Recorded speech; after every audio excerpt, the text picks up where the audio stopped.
belanja pegawai yang digunakan untuk belanja pegawai.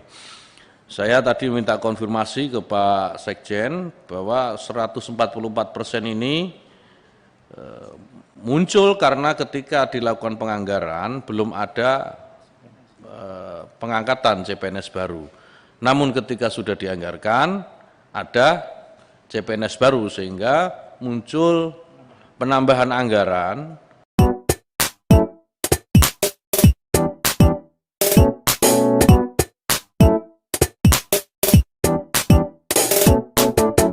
Apa saja kebijakan-kebijakan Kementerian Agama untuk menyelesaikan berbagai permasalahan aktual di bidang pendidikan dan urusan keagamaan, termasuk agar kinerja Kementerian Agama di bawah Kementerian pimpinan yang baru itu bantuan operasional untuk pendidikan keagamaan Islam dan pondok pesantren, Madrasah Diniyah Ta'miliyah dan Lembaga Pendidikan Al-Quran tahun anggaran 2021 akan diusulkan kembali dengan pola dan anggaran yang berbeda dengan memperhatikan evaluasi pelaksanaan BOP pesantren dan lembaga keagamaan tahun anggaran 2020. Begitu juga dengan bantuan subsidi upah untuk guru non-PNS pada madrasah dan guru non-PNS PAI di sekolah umum diusulkan kembali untuk 6 bulan tahun 2021. Untuk tahun 2021 ini diusulkan pula BSU untuk dosen dan guru-guru pada pondok pesantren dan lembaga keagamaan Islam. Dan untuk rekrutmen PPPK, P3K, mohon tidak hanya di agama Islam, tapi juga agama-agama lain, karena banyak sekali juga keluhan sulitnya memperoleh guru agama lain, sehingga siswanya tidak mendapatkan pendidikan agama. Nah, ini menyangkut hak dasar kehidupan umat beragama. Mohon juga ditambahkan sebagai salah satu prioritas, tidak hanya yang agama Islam, tapi juga agama lain untuk penambahan tenaga pendidiknya. Masalah guru agama, kami sangat mendukung sekali. Kenapa Kementerian Agama, Kementerian Dibut bisa 1 juta mengangkat pegawai perjanjian dengan pemerintah 1 juta 2001 ini Pak, dengan honor 4 juta per bulan. Kenapa kita tidak guru agama ini seperti itu juga diperlakukan? Jadi kami mendorong membantu itu Pak, supaya kalau Mendikbud bisa mengangkat 1 juta 2001 ini guru honor, ya umurnya sampai 59 tahun, kenapa tidak kementerian kita juga berjuang hal yang sama? Bukankah ada di APBN juga, ya kan Pak? Jadi kami tolong punya, jangan hanya yang dijatahkan berapa yang tadi Bapak bilang, 9.000 sekian. Kenapa tidak 1 juta juga kita tuntut Kementerian Agama itu? Nah, kami Komisi 8 mengusung itu Pak. Yang ketiga, untuk kota penerimaan pegawai yang melalui jalur PPK, saya mengharap Bapak Menteri dan jajarannya betul-betul bisa bekerja serius untuk menaikkan kotanya agar setidaknya jangan cuma 14% yang terpenuhi. Hal ini sangat ironis jika kita melihat kenyataan di lapangan. Sebenarnya banyak guru-guru dan dosen di bawah Kemenak yang kompeten dan sudah bekerja lama, wiyata lama, ada yang 10 tahun, bahkan ada yang 15 tahun. Dan kesejahteraannya masih di bawah. Mereka sebulan ada yang hanya digaji 150.000, 200.000 saja. Menurut saya, inilah kesempatan pemerintah untuk memberikan peluang dan kesejahteraan mereka melalui kontrak kerja ini. Jadi yang perlu diketahui Pak Menteri, di bawah itu sangat banyak yang sudah ada 20 tahun, ada yang 15 tahun. Tolong, prioritas utama adalah yang sudah wiyata lama itu yang diprioritaskan dan tidak perlu persyaratan yang berlebihan. Ini yang kami mohon. Rekrutan CPNS. Saya menerima aspirasi dari masyarakat, ada beberapa pengaduan ini soal kesetaraan antara PGMI dan juga PGSD, di mana sampai saat ini masih belum dilakukan, sehingga banyak yang lulusan PGMI ya akhirnya memang tidak bisa ikut baik itu CPNS ataupun P3K dan juga keperluan lainnya. Dan saya juga mendapat catatan ini memang pernah ditindaklanjuti oleh Kementerian Agama di tahun 2019, tapi sampai saat ini memang belum ada update dan keadaannya masih tetap sama. Saya berharap di bawah kepemimpinan Pak Menteri, karena Pak Menteri baru Pak, saya berharap Bapak memperhatikan betul penyuluh dan tenaga-tenaga honorer di Kementerian Agama Pak. Karena Pak, mereka itu manusia, kita bicara mau perbaiki mutu pendidikan kah, bersadai saing, apapun lah namanya. Kalau gaji mereka saja tidak memadai bagaimana? Ada yang cuma 250 terima sampai 3 bulan baru terima, dipotong pula oleh oknum. Nah ini yang perlu Pak Menteri tahu sampai ke bawah. Sebetulnya semua memiliki ekspektasi yang sangat tinggi kepada Pak Menteri. Bahwa ada terobosan-terobosan yang bisa dilakukan oleh Pak Menteri dalam kaitan dengan bagaimana memperbaiki kinerja Kementerian Agama, baik dari aspek layanan keagamaan maupun dalam hal pendidikan. Nah, ini tantangan terbesarnya sebetulnya Pak Menteri, soal pendidikan, terutama pendidikan keagamaan. Pak Wamen saya kira tahu bahwa postur anggaran kementerian kita dalam hal pendidikan memang tidak menunjukkan postur yang berkeadilan.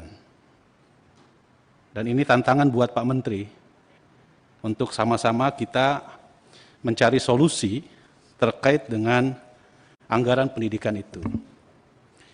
Secara nasional dalam APBN kita, kementerian untuk anggaran pendidikan itu 550 triliun. 550 triliun. Ya. 81,5 triliun itu belanja pemerintah pusat melalui Kemendikbud dan 55,9 triliun itu di Kementerian Agama yang dibagi untuk pesantren, madrasah, baik madrasah swasta maupun madrasah negeri. 299 triliun itu ditransfer ke daerah yang itu menjadi domain dari Dinas Pendidikan. Jadi bisa kita bayangkan anggaran hampir 350 triliun itu semua dikelola oleh Kementerian Pendidikan dan Kebudayaan plus Dinas Pendidikan yang itu SMP, SMA, SD dan lain-lain. Sementara 55 triliun untuk Kementerian Agama itu dibagi seluruh Indonesia untuk MI, Madrasah Sanawiyah, Madrasah Aliyah, perguruan tinggi agama Islam baik swasta maupun negeri. Dan pesantren.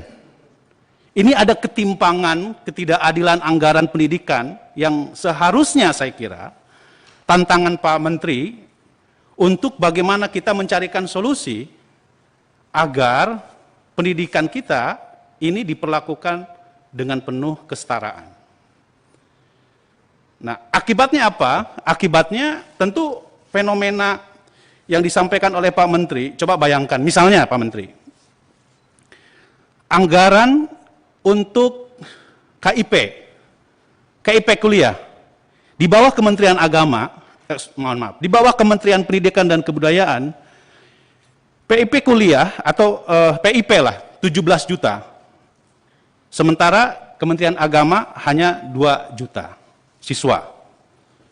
Beasiswa bidik misi atau KIP kuliah di bawah Kementerian Pendidikan dan Kebudayaan itu 1.108.000. Pak Dirjen Pendis hanya dapat 56.000. Padahal latar belakang sosial ekonomi yang masuk melalui Kementerian Agama, baik madrasah maupun pesantren, itu kami pastikan itu kelas menengah ke bawah. Jadi oleh karena itu Pak Menteri, termasuk juga soal, saya terus terang saja, didatangi oleh teman-teman yang guru PAI. Guru PAI menyampaikan beberapa kali kepada kami, mereka kan kerja di sekolah-sekolah yang di bawah Kementerian Pendidikan dan Kebudayaan, tetapi secara administratif ada di bawah Kementerian Agama. Mereka diperlakukan dengan melihat secara langsung bagaimana guru-guru di bawah Kementerian Agama, Kementerian Pendidikan dan Kebudayaan dan Dinas Pendidikan jauh lebih baik pelayanannya dalam hal kesejahteraan dibandingkan di bawah Kementerian Agama. Sehingga saya kira ini lucu sekali. Misalnya untuk pegawai pemerintah melalui perjanjian kerja, kita hanya, tadi disebutkan oleh Pak Menteri, 9.464 melalui P3K. Sementara Kementerian Pendidikan dan Kebudayaan 1 juta, Pak Menteri. Jadi ada yang salah nih. Dalam hal, Pak Menteri sering bicara di mana-mana tentang apa yang disebut dengan semua warga negara harus diperlakukan sama. Dalam hal pendidikan dan pelayanan pendidikan tidak boleh dibedakan antara lembaga di bawah Kementerian Agama dengan lembaga di bawah Kementerian Pendidikan dan Kebudayaan. Untuk itu Pak Menteri, ya ini karena kita bicara soal anggaran, apa yang sudah dilakukan oleh kita pada beberapa tahun yang lalu, Pak Menteri harus punya terobosan untuk bagaimana mengangkat pendidikan di bawah Kementerian Agama, baik itu madrasah, pesantren, sekolah-sekolah di bawah Kristen, Katolik, Buddha, Hindu, itu diperlakukan sama dalam konteks pelayanan pendidikan. Dengan anggaran yang cuma 55 triliun dibandingkan dengan 350-an lebih triliun yang di bawah Kementerian Pendidikan dan Dinas Pendidikan, saya kira ini ada ketimpangan. Pak Menteri, mohon kiranya untuk mencari terobosan, entah itu melakukan, kan sama-sama nih anak muda nih yang ngurusin pendidikan.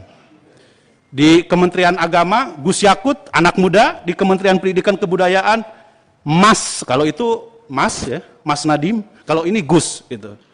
Jadi saya kira ini harusnya menjadi kolaborasi yang baik, ya, untuk bagaimana mencari terobosan-terobosan di dalam pengelolaan pendidikan kita. Kementerian Pendidikan di bawah Kementerian Agama tidak boleh diperlakukan secara tidak adil. Ini saatnya Pak Menteri yang sama-sama muda, Gus Menteri dan Mas Menteri, duduk bersama membicarakan tentang pendidikan.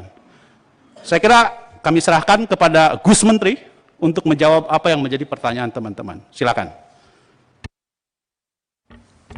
Baik, terima kasih untuk dua kalinya.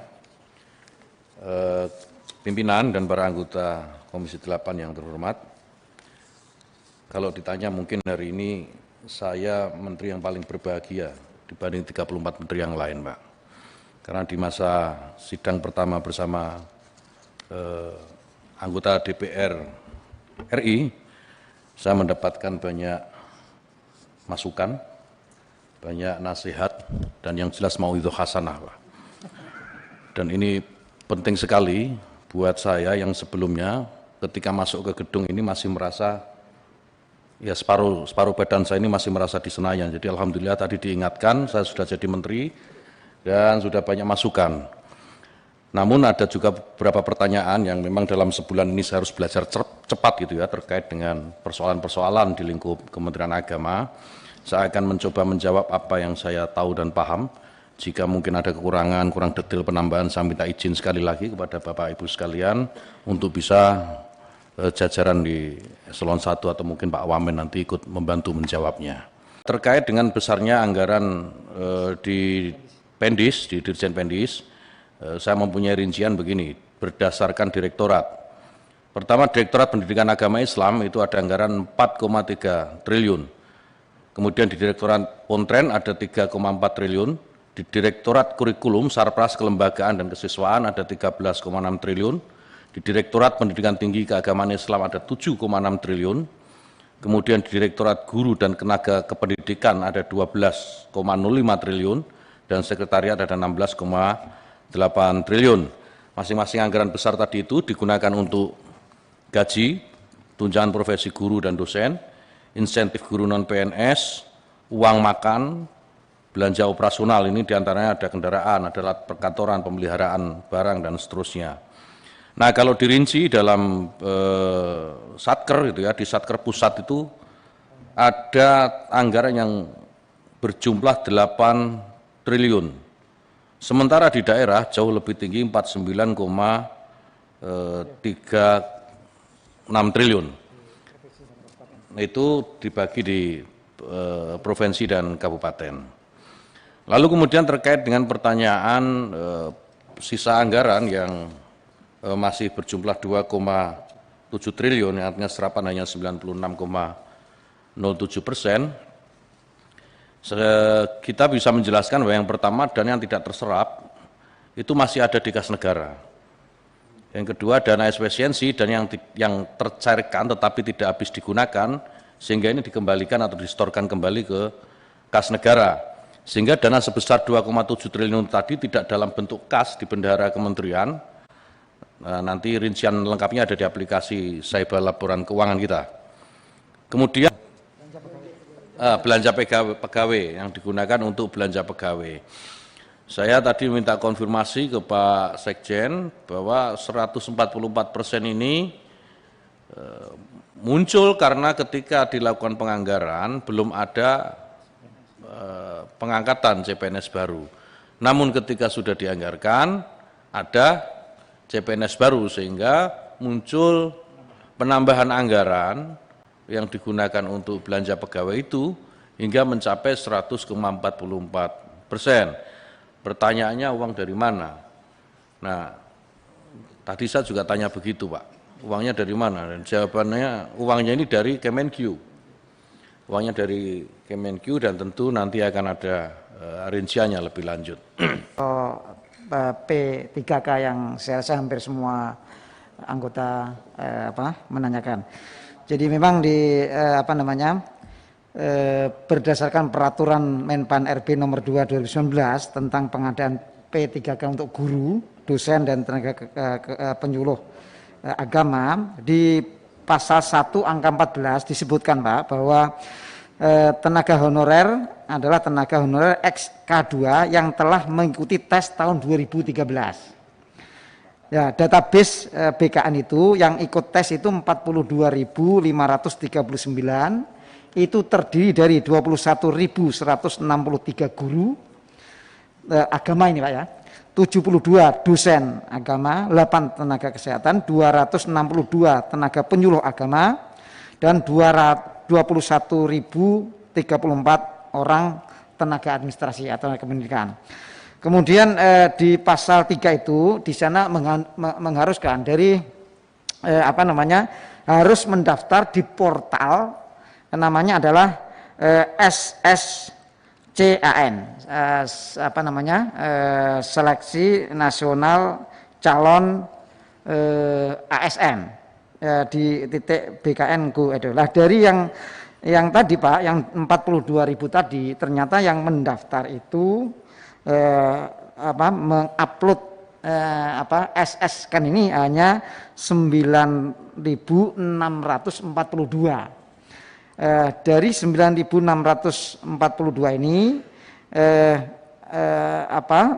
yang lulus itu ada 9.495, terdiri dari 9.491 itu guru dan 4 dosen. Sehingga ini saya rasa penting untuk, karena ini kewenangannya bukan di Kementerian Agama, formasi ini adalah kewenangannya ada di Kementerian PAN RB. Maka saya rasa upaya kita sudah Dirjen Pendis mengirim surat ke... Kalau misalnya kewenangannya itu di Kemenpan RB, sementara ya, Kemendikbud sudah klaim bahwa dia sudah 1 juta, nah kenapa Kementerian Agama juga tidak melakukan pendekatan kepada Kementerian PAN RB supaya untuk Kementerian Agama juga dialokasikan formasi yang cukup besar juga, karena itu namanya nggak fair. Ya itu sudah dilakukan, cuman terkendala anggarannya di kementerian belum berhasil. Izin pimpinan, kami memahami, jadi situasinya seperti yang disampaikan pimpinan, dan meskipun ini berat, kita akan berikhtiar.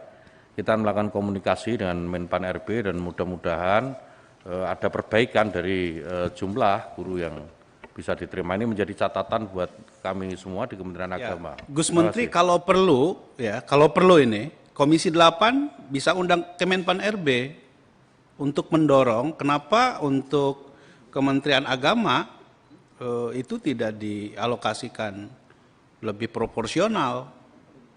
Karena saya kira dari segi dari segi kesempatan harusnya sama dong.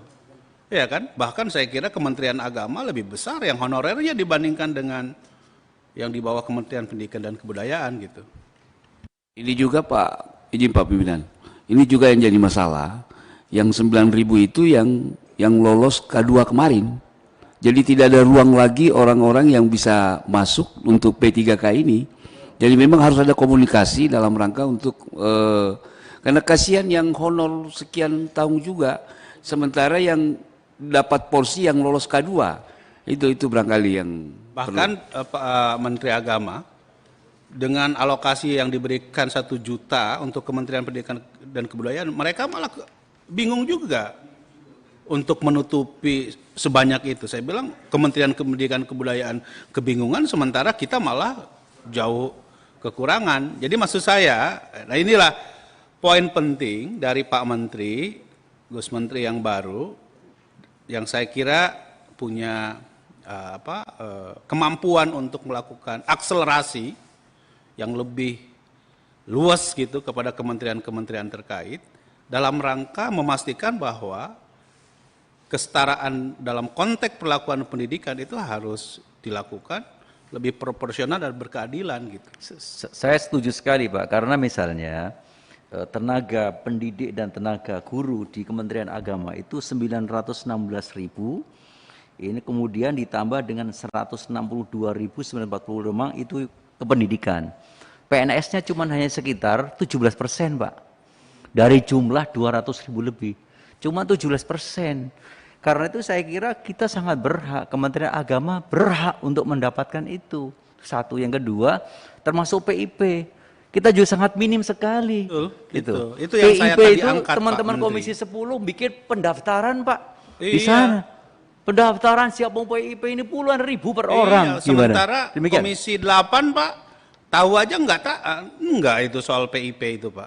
Jadi poin saya itu yang saya angkat dari awal, bahwa ini mesti ada ya keadilan anggaran dalam hal pendidikan antara Kementerian Agama dan Kementerian Pendidikan dan Kebudayaan. Saya ini orang samalah, Gus Yakut menikmati UI, kalau saya UIN Pak, beda. Ya. Kalau saya UI negeri, kalau Gus Yakut UI saja gitu.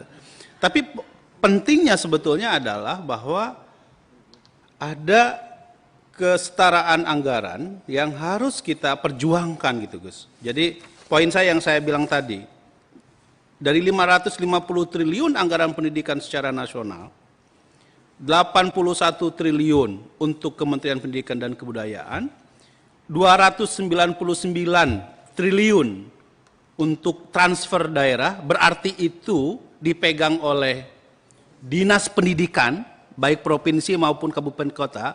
Artinya bahwa ada 380 triliun di bawah Kementerian Pendidikan dan Kebudayaan, sementara Kementerian Agama hanya 55 triliun, itu pun belanja pegawai kebanyakan. Untuk sarana prasarananya saya nggak yakin. Jadi oleh karena itu Gus Menteri, saya kira penting Gus Menteri melakukan pembicaraan, menghitung kembali soal kesetaraan politik anggaran pendidikan kita yang lebih berkeadilan, terutama untuk Kementerian Agama. Ya silakan. Ya izin pimpinan, terima kasih. Kebetulan ini juga menjadi agenda dari Gus Menteri untuk tata kelola birokrasi SDM di Kementerian Agama. Saya pikir bagus sekali kalau kita mengundang Menpan RB juga, pimpinan, untuk khusus membicarakan, ini mungkin belum pernah kita lakukan, membicarakan tata kelola birokrasi di kementerian. Karena strategi birokrasi juga penting gitu loh. Terus satu, yang kedua, ini kita sudah berkali-kali ada ide berapat koordinasi dengan Kementerian Pendidikan, tapi kita belum pernah jalankan. Nah itu kita agendakan aja langsung. Lalu ketiga, selama ini kan kita konseling biasanya lebih ke perencanaan, tapi tidak pernah konseling review pelaksanaan. Nah boleh juga mungkin kalau kita memfollow up menindaklanjuti ini, kebetulan Pak Menterinya baru, mereview gitu pelaksanaan program-program di Kementerian Agama, karena biasanya kalau ada perencanaan waktunya sangat mepet gitu. Terima kasih. Ya saya kira itu catatan ya Pak Menteri. Saya kira cukup ya Pak Sekjen, Pak Wamen, dukung penambahan kuota untuk formasi rekrutmen pegawai pemerintah melalui perjanjian kerja tahun 2021 dalam memenuhi kebutuhan guru dan dosen di lingkungan Kementerian Agama Republik Indonesia. D. Mengalokasikan anggaran bantuan sarana dan prasarana serta bantuan operasional bagi madrasah swasta di tahun 2021. 3. Komisi 8 DPR RI mendorong adanya pembicaraan lebih lanjut antara Menteri Agama dan Menteri Pendidikan dan Kebudayaan RI untuk membahas anggaran pendidikan yang berkeadilan. Pertama di poin terkait dengan F ini, mendukung penambahan kuota untuk formasi rekrutmen pegawai pemerintah dan kuota PIP, Pak. Jadi saya kira PIP ini juga harus ditingkatkan, jumlahnya tidak hanya sebesar itu. Semoga berbagai masukan, pandangan, serta berbagai masukan tersebut dapat dilaksanakan oleh Kementerian Agama, dan ini bagian dari upaya kita untuk memperbaiki kinerja Kementerian Agama sebagai upaya kita memberikan sumbangsih bagi kemaslahatan bangsa dan negara Republik Indonesia yang kita cintai. Maka dengan membacakan hamdalah, rapat kerja hari ini kita tutup. Alhamdulillahirabbil alamin. Wallahul muwaffiq ila aqwamit thoriq. Wassalamualaikum warahmatullahi wabarakatuh.